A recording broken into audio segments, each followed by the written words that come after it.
하나님의 말씀입니다. 마태복음 22장 23절. 부활이 없다 하는 사두개인들이 그날 예수께 와서 물어 이르되 선생님이여, 모세가 일렀으되 사람이 만일 자식이 없이 죽으면 그 동생이 그 아내에게 장가들어 형을 위하여 상속자를 세울지니라 하였나이다.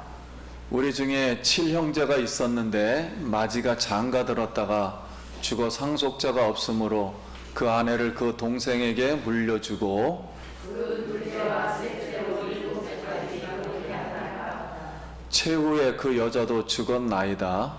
그런즉 그들이 마음을 취하였으니 부활 때에 그 중에 누구의 아내가 되리까?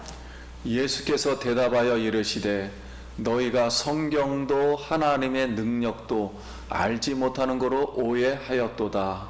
부활 때에는 장가도 아니가고 시집도 아니가고 하늘에 있는 천사들과 같으니라.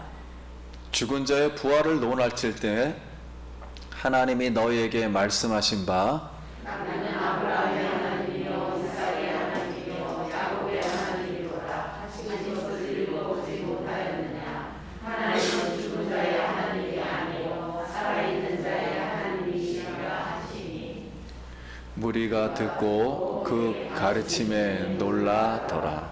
아멘. 할렐루야. 성도님 만나서 반갑습니다. 우리 한 번 더 옆 사람하고 인사하겠습니다. 한 주간 평안하셨습니까?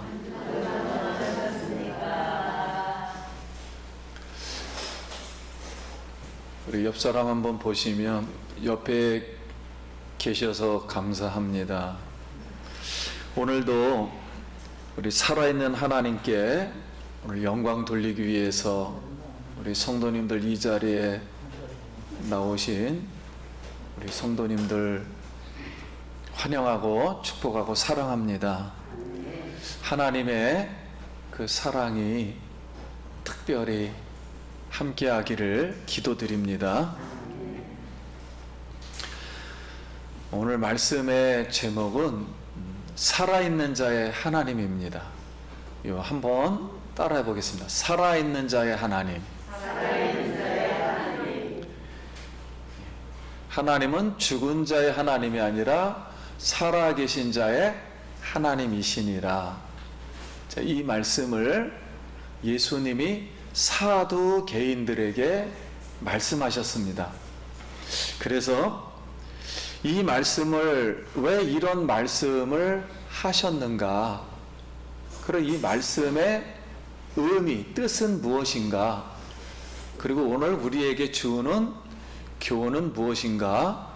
이 시간 이제 생각해 보겠습니다. 우리 먼저 번에는 헤롯 당원들과 바리새인들이 세금 제도를 가지고 예수님을 책잡으려고 덫을 놓았어요. 그리고 논쟁을 했습니다. 근데 이번에는 다시 사두개인들이 나와서 부활이라는 주제를 가지고 논쟁하여 예수님께 올무를 씌우려고 했습니다. 이때 예수님이 그 사두개인들에게 이 말씀을 하신 것입니다. 그래서 31절에 죽은 자의 부활을 논할진대 하나님이 너희에게 말씀하신 바 나는 아브라함의 하나님이요 이삭의 하나님이요 야곱의 하나님이로다 하신 것을 읽어보지 못하였느냐? 하나님은 죽은 자의 하나님이 아니요 살아있는 자의 하나님이시니라 하시니 그랬습니다. 여기에서 하나님이 너희에게 말씀하신 바, 여기 너희는 사두개인을 말합니다. 그래서 이 사두개인 안에 모든 배경이 들어 있습니다. 왜 예수님이 하나님은 죽은 자의 하나님이 아니요 살아계신 하나님이시니라, 살아있는 하나님의 하나님이시니라. 그들은 하나님을 믿었거든요. 그리고 율법을 믿었거든요.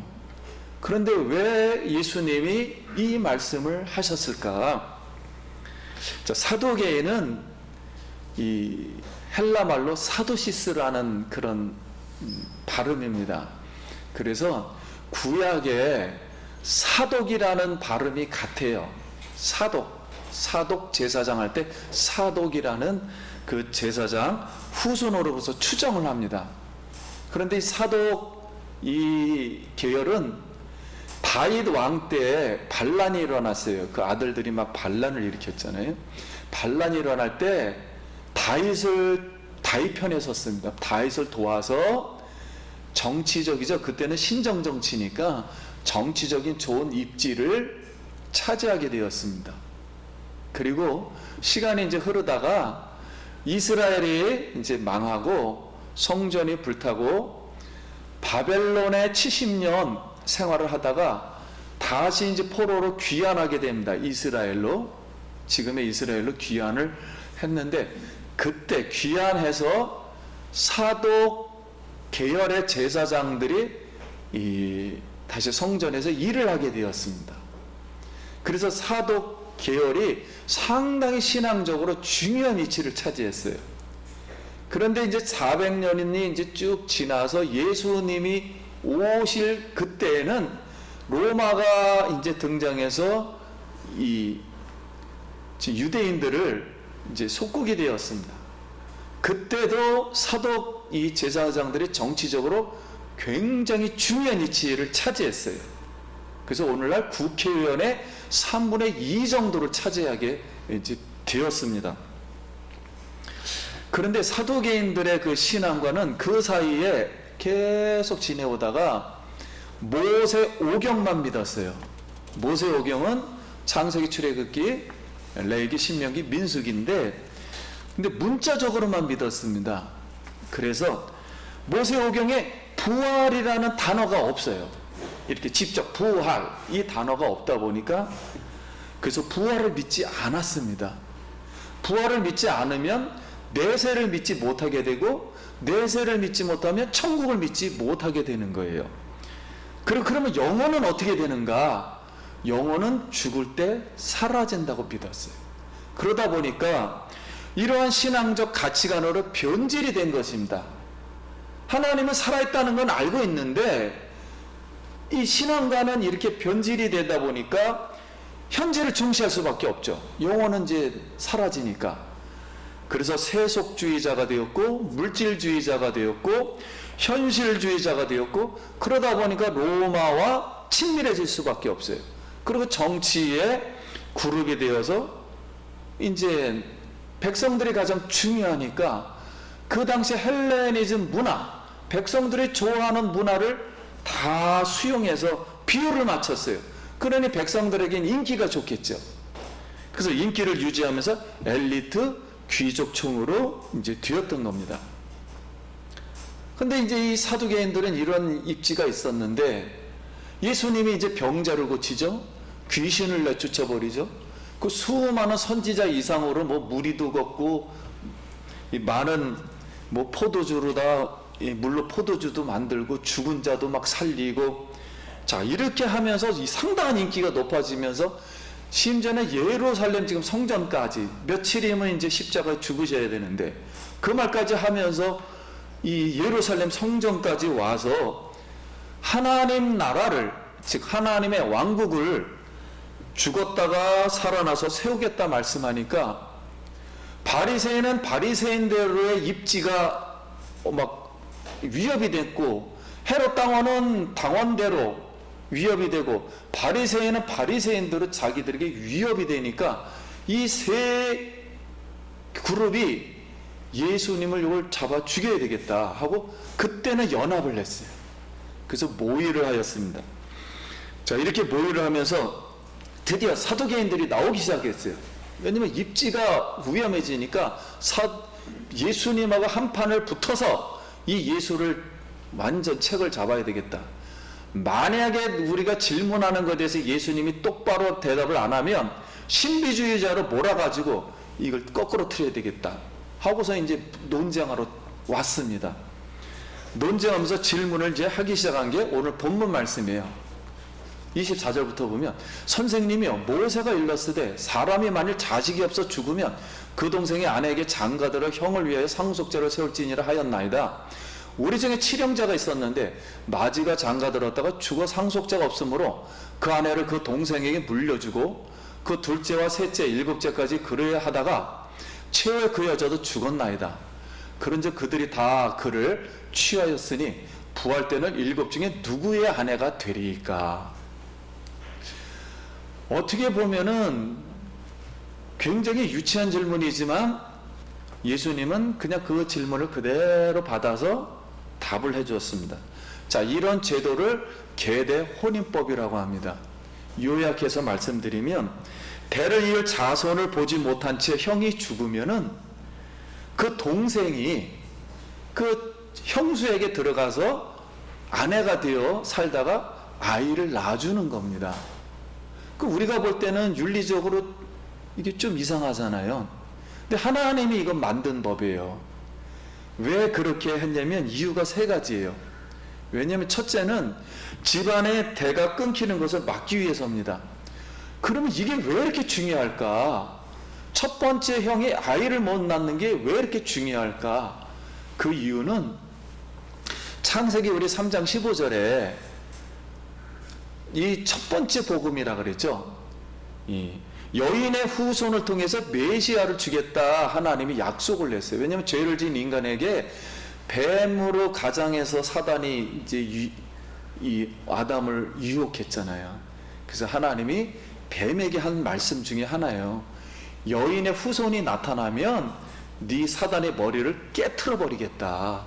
그래서 이 죄를 지은 모든 인간을 여인의 후손이 구원을 시켜주겠다. 메시아가 오게 할 것이다. 이렇게 약속을 해주었어요. 이렇게 약속을 해주었기 때문에 가문의 대를 이제 이어야 되잖아요. 그러니까 예수님이 메시아가 어느 집안으로 올지를 몰라요. 첫째에게 올지, 둘째에게 올지, 셋째에게 올지. 그러니까 모든 집안의 대가 끊기면 안 됩니다. 예수님이 오셔야 되기 때문에. 그게 엄청난 복이거든요. 그래서 다른 사람이랑 또 들어가서 그 대를 끊기지 않게 해주었어요. 예수님이 오게 하기 위해서. 두 번째는 홀로 된 이제 이스라엘 그 여성이 그냥 과부가 되겠죠. 이방 사람과 혼인하는 것을 막기 위해서입니다. 왜냐하면 이스라엘 백성은 하나님과 언약을 맺었어요. 하나님의 사람이에요. 근데 이 말씀의 언약의 자손이 이방 사람이 되어버리면 메시아 신앙을 잃어버린단 말이에요. 그럼 구원을 잃어버릴 수가 있으니까 이거 엄청 큰 문제거든요. 그러니까 혼인을 막게 하기 위해서, 이렇게 어려움을 막기 위해서. 그 세 번째는 집안의 재산이 외부로 유출되는 걸 막기 위해서요. 그러니까 이방인에게 넘어가는 걸 막기 위해서요.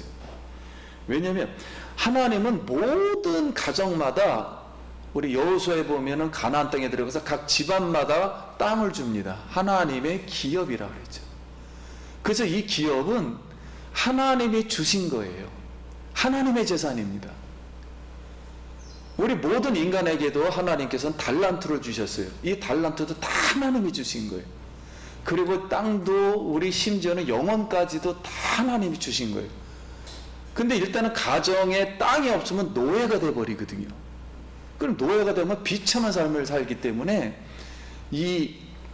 바로 이 자식이 없으면 노예가 될 수 있기 때문에 홀로 된 이 부인에게 재산을 소유하게 했어요. 하나님의 재산을.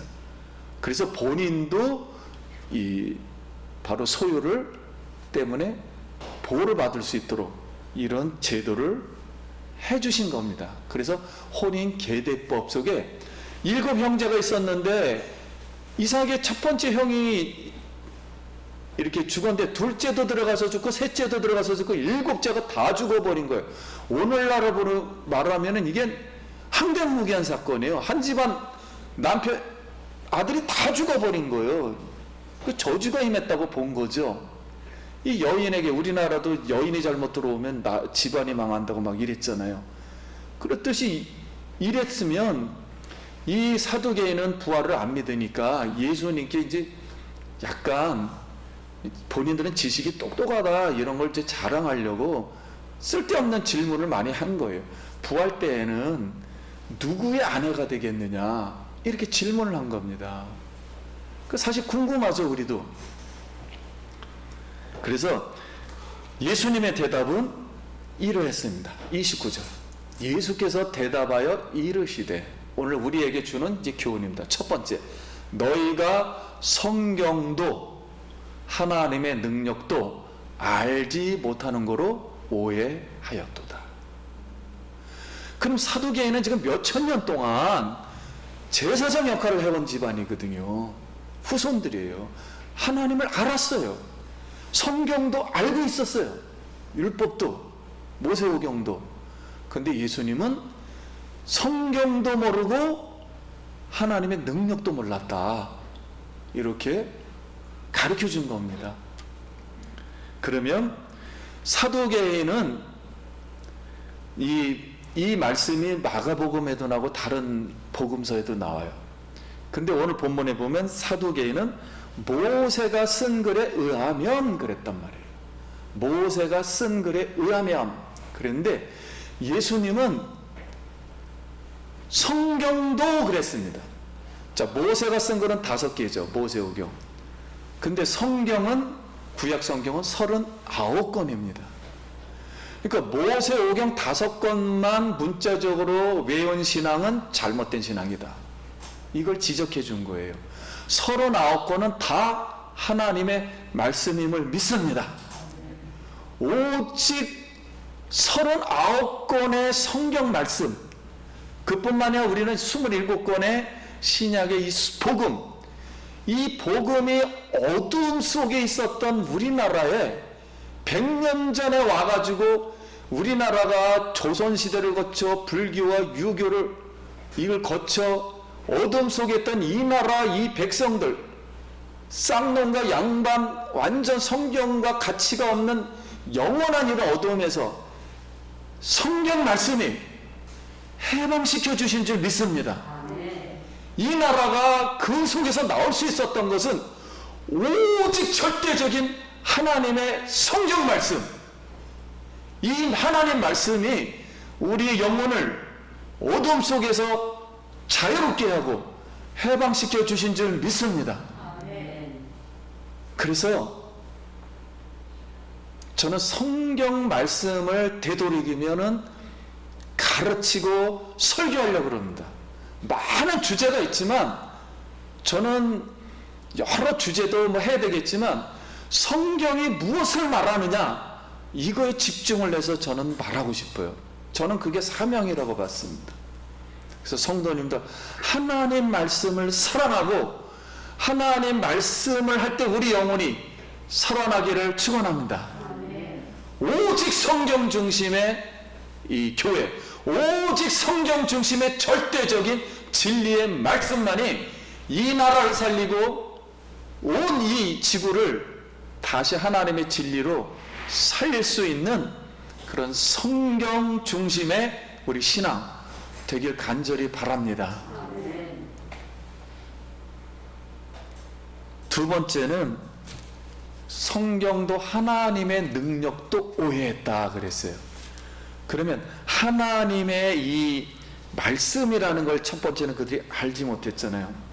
그러면 우리가 구원을 받는다고 그랬을 때 성경 39권과 신학 27권이 있어야 구원이 이루어지게 되거든요. 그런데 이들은 모세오경의 문자적인 것만 받아들였으니까 사두개인이 구원을 어떻게 받겠습니까? 그리고 부활이 우리는 돼야만이 영원한 영생의 길, 천국에 갈 수 있는데 성경을 믿어도 부활을 믿지 않았으니 부활이 없다고 그 단어가, 그러니 어떻게 사두개인들이 구원에 이르겠냐 말이에요. 주님은 그들을 불쌍히 여기셔서 이 예루살렘 성전까지 오게 되었던 거예요. 근데 예수님은 사두개인들에게 하나님의 능력도 알지 못하는도다 그랬습니다. 그러면 하나님의 능력이 무엇일까요? 하나님의 능력. 그러면 영원부터 태초부터 이 시작부터 하나님은 어떤 능력을 가지고 있었을까요? 자, 살아있는 자의 능력입니다.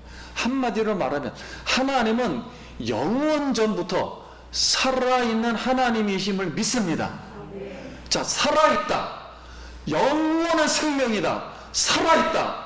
이 살아있는 자, 이게 바로 능력이죠. 살아있다. 원래는 우주 만물이 없었잖아요. 살아있는 능력 속에서 나온 거잖아요. 하나님 말씀을 내서 살아있게 되었어요. 사람도 하나님께서 살아있는 능력 속에서 창조를 해낸 거란 말이에요. 그러니까 살아있는 자라는 거죠. 자, 근데 살아있는 능력은 우리가 궁극적으로 사람은 부활이 돼야만, 즉 하나님 같은 천사와 같은 사람, 영적인 사람이 되어야 하나님과 영원히 살 수 있어요. 그러니까 하나님의 살아있는 능력이라고 하면 하나님의 살아있다라는 이 단어 안에 부활의 능력이 이미 들어가 있는 거예요. 그러니까 사람을 창조할 때 이미 하나님은 이 사람을 어떻게 해야 되겠다?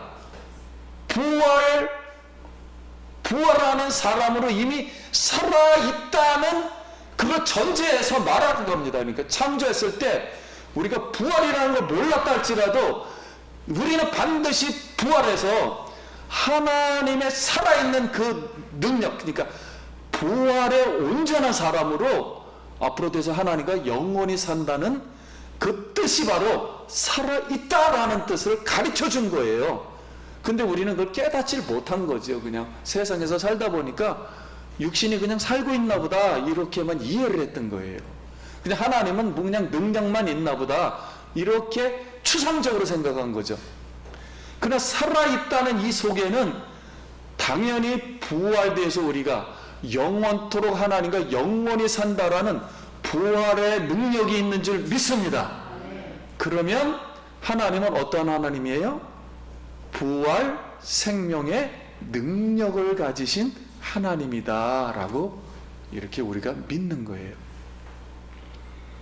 그래서 30절에 부활 때는 장가도 아니가고 시집도 아니하고 하늘에 있는 천사와 같으니라. 이 뜻은 말 그대로 현재 지구상에서 있었던 우리 결혼제도의 시스템하고는 완전 다르다는 거예요.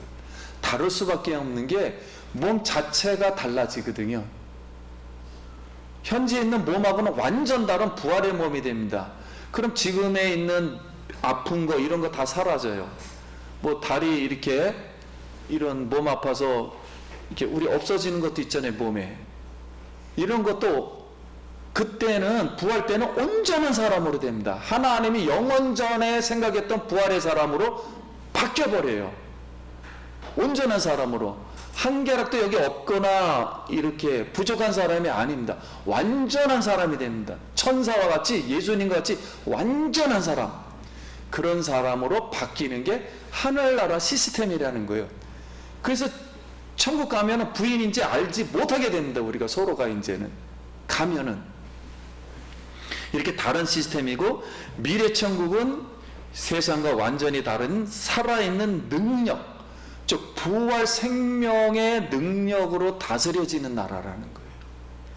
그러다 보니까 사도계인은 살아있다는 뜻도 이해도 못한 것이고 매일 하나님께 그랬어요. 살아있는 하나님, 말은 이렇게 불렀지만 본인들은 내가 부활된다는 생각을 아예 안 한 거예요. 그럼 오늘 우리도 마찬가지, 살아있는 하나님 우리가 이렇게 고백할 때는 하나님이 나를 창조했고 나를 십자가에서 죽으셔서 모든 죄를 사하고 앞으로 내 몸도 부활 생명을 부활되어서 하나님과 영원히 살 줄 믿습니다 라고 표현한 거예요. 그걸 믿은 거예요. 그게 바로 한마디로 살아있는 하나님, 하나님은 살아 계십니다. 이 고백이 하나님은 부활 생명의 하나님이십니다. 할렐루야. 아멘. 그것을 우리가 고백해야 된다는 거예요.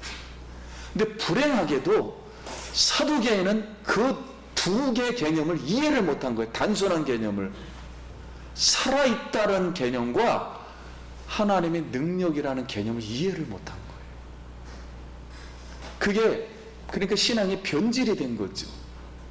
그래서 하나님 교회를 다녔고 성전에 다니고 모세오경을 외고 살아있는 하나님 말을 하면서도 실제 마음속에서는 하나님이 진짜 성경에서 말했던 부활 생명의 하나님이고 나도 부활된다는 것을 알지를 못했던 거예요. 알지를 못했다 할지라도 예수님이 이제 마지막 예루살렘에 오셔서 내가 앞으로 3일 후에 죽었고 죄를 사고 3일 후에 부활할 것을 믿게끔 하려고 이걸 가르쳤으나 그들은 예수님께 와서 논쟁을 피며 예수님이 잘못됐다고 이렇게 예수님을 영접하지 못하게 되었던 겁니다. 그러면 오늘 31절 다시 한번 읽어보겠습니다. 죽은 자의 부활을 논할진대 하나님이 너에게 말씀하신 바 나는 아브라함의 하나님이요 이삭의 하나님이요 야곱의 하나님이로다 하신 것을 읽어보지 못하였느냐. 하나님은 죽은 자의 하나님이 아니요 살아있는 자의 하나님이라 하시니 그랬습니다. 그러면 이 말씀은 무슨 말씀이냐면 여러분 지금 아브라함은 몇천 년도의 사람이잖아요. 근데 아브라함은 지금 육신적으로는 죽어 있죠. 분명히 죽어 있죠. 이삭도 죽어 있어요. 그 다음에 야곱도 육체는 죽어 있어요. 근데 하나님이 이스라엘 백성들에게 그때도 몇천 년 전에도 나는 아브라함의 하나님이요 그랬단 말이에요. 나는 아브라함의 하나님이요 이삭의 하나님이요 야곱의 하나님이라고 이렇게 말한 거는 아브라함, 이삭, 야곱이 지금 뭐하고 있다는 거예요? 살아있다는 거예요.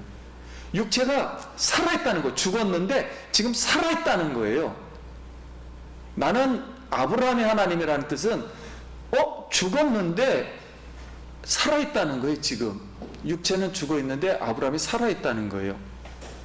그럼 죽은 육체가 다시 살아났다는 것을 말한 거니까 부활했다는 걸 전제로 말씀해 준 겁니다. 그러니까 이스라엘 백성들에게 항상 말을 할 때 나는 아브라함의 하나님이요 이 뜻은 이스라엘 백성에게 아브라함은 앞으로 부활돼서 나와 영생을 누릴 거야 이 말을 한 건데 그냥 아브라함의 하나님을 믿었으니까 그냥 아브라함이 알았던 하나님 이렇게 대충 생각한 거예요. 그걸 정확하게 이해를 못한 거예요. 부활이라는 걸 이해를 못한 거예요. 부활 생명이라는 걸. 그래서 지금 살아있는 하나님의 의미는 살아있다는 거 안에 부활까지 다 들어간 생명, 그게 살아있다는 거예요. 그 살아있다는 뜻을 하나의 통으로 이해하시면 됩니다. 그럼 천지 창조도 살아있는 능력 안에 있는 것이고요. 부활 생명도 살아있다는 거 안에 다 들어와 있는 것이고요. 그러면 지금 우리가 살아있는 하나님을 이제 부른다는 것은 앞으로 나는 예수님을 통해서 모든 죄를 사함받고 부활 생명을 얻어서 하나님과 영원히 살 것을 믿습니다 하는 거니까 신앙에는 처음부터 끝까지 다 부활 생명의 믿음이 들어가 있는 겁니다. 그러니까 예수님을 믿었다는 것은 처음부터 끝까지 부활 생명의 신앙이 들어가 있는 거예요.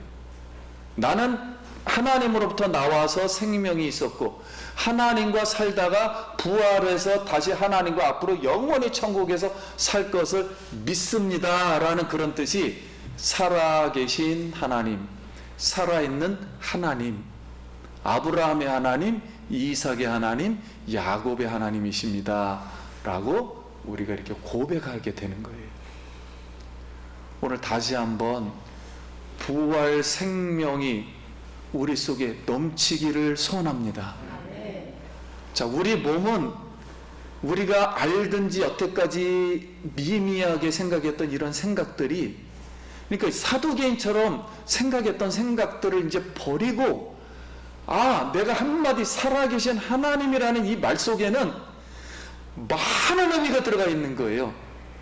그 중에 마지막, 나는 반드시 부활을 해서 하나님의 생명을 받아서 하나님과 영원히 산다. 이 하나님의 생명이 충만하길 바랍니다. 그래서 살아계신 하나님을 부를 때 우리 영혼이 소송되고 우리의 이 잘못됐던 생각들이 소송되고 바뀌고 모든 병도 바뀌고 정신도 바뀌고 영혼도 살아날 줄 믿습니다. 심지어는 죽은 자까지도 살릴 수가 있는 거예요. 이게 바로 살아있는 하나님, 이 고백을 이제 드리는 겁니다. 우찌무라 간조 선생님이 대학생에게 전도하려고 만났어요. 그랬더니 학생이 선생님, 성경에 보면은 뭐 예수님 무리도 걷고 죽었다 살아났다고 하는데 기적이 엄청 많은데 그것만 빼고 믿으면 안 되느냐? 왜 성경이 이렇게 비이성적이고 비합리적이냐? 그랬더니 우찌무라 간조 선생님이 학생에게 창세기 1장 1절 태초에 하나님이 천지를 창조하시니라 이걸 아느냐? 천지 창조가 기적이다. 무에서 유를 창조해냈어요. 없는 거에서 있는 거를 창조했어요. 이게 하나님의 능력이에요. 없는 거에서 있게 했잖아요. 이게 하나님의 능력이에요. 없는 데서 있게 했다. 그러면 없는 것을 있게 했다는 소리는 다른 말로 하면 회복을 위해서 창조한 겁니다. 없던 게 완전하게 되었으니까 우리도 완전을 향해서 지금 달려가려고 하는 거잖아요. 회복되기 위해서. 슬픔이 없고 눈물이 없고 완전한 사람이 되기 위해서. 근데 창조했다는 것은 이미 하나님의 생각 속에는 회복을 위해서 이미 창조를 해버린 거란 말이에요. 그러니까 이 안에는 능력이 들어가 있단 말이에요. 근데 계시록 2장 20절 맨 마지막 구절에도 이것들을 정하신 이가 이르시되 내가 진실로 속히 오리라 하시거늘 아멘 주 예수여 어서 오시옵소서. 성경 마지막 절을 아느냐? 근데 이 말씀은 부활하신 예수님이 다시 재림하신다. 이것도 기적이잖아요. 우리가 볼 때는 예수님이 다시 온다는 이 자체가, 부활했다는 자체도. 그래서 성경은 기적으로 시작해서 기적으로 끝납니다. 그러니까 기적을 빼면 성경 겉장 종이와 성경 끝장 종이만 남는 거예요. 그러니까 기적을 뺄 수가 없는 거죠. 성경이라는 이 자체가. 그래서 성경은 기적 속에 있기 때문에 믿음으로만 출발해야 됩니다. 믿어야만 성경을 이해하는 것이지 이해로는 안 되는 거예요. 절대. 처음부터 그냥 믿음이 필요한 거예요. 성경은. 그래서 무에서 유를 창조하는 능력도 부활하여 재림하는 능력도 살아있는 하나님의 능력임을 믿습니다. 오늘 살아있는 하나님의 능력이 있어서 그런 부활 생명의 궁극적인 최종의 능력이 있어서 오늘 우리를 여기로 부르셔서 우리가 하나님 말씀을 들을 때에 생명의 능력이 오늘 우리에게 임할 줄 믿습니다. 하나님의 능력이 오늘 임할 때에 우리의 잘못됐던 모든 것들이 다시 소송할 줄 믿습니다. 사두개에는 그래서 성경도 하나님의 능력도 알지 못하고 오해하였도다. 그래서 결국 메시아를 거부하게 되었어요. 그들을 구원시키려고 왔지만 본인의 생각 속에 예수님을 가둬두는 바람에 결국은 영접질 못했어요. 오늘 이 사두개인의 모습이 오늘 우리의 모습일지도 몰라요. 그래서 성경에 기록되었겠지요.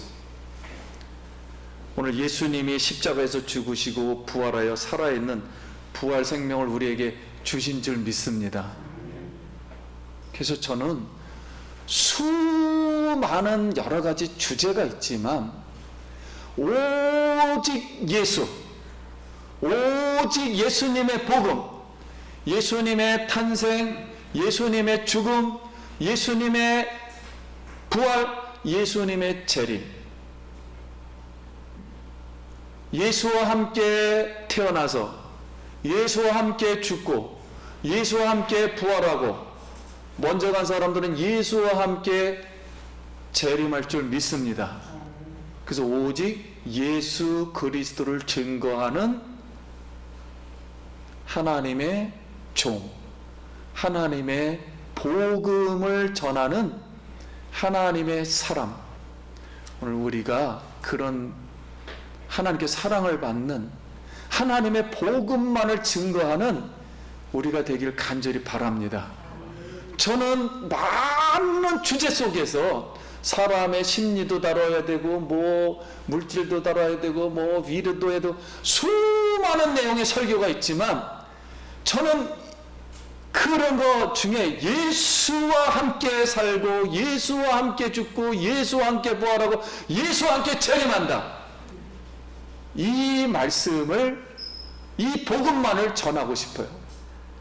예수 그리스도, 오직 예수, 오직 성령, 이것만이 우리를 구원하고 이것만이 우리를 영생 있게 할 수 있는 하나님의 능력이다. 오늘 하나님의 이 능력이 우리 성도님 마음속에 넘쳐서 지금에 있던 모든 문제들이 샘물같이 터져나와 다 회복하기를 예수의 이름으로 축원합니다. 기도하겠습니다.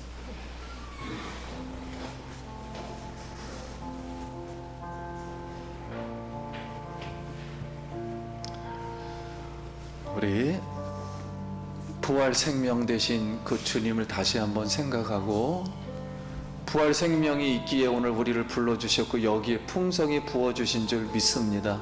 감사하며 다시 한번 살아있는 하나님, 살아있는 김오식의 하나님, 살아있는 예수 기쁨 교회 하나님, 자기 이름을 한번 불러보시면서 고백할 수 있길 바랍니다. 하나님 은혜를 감사합니다.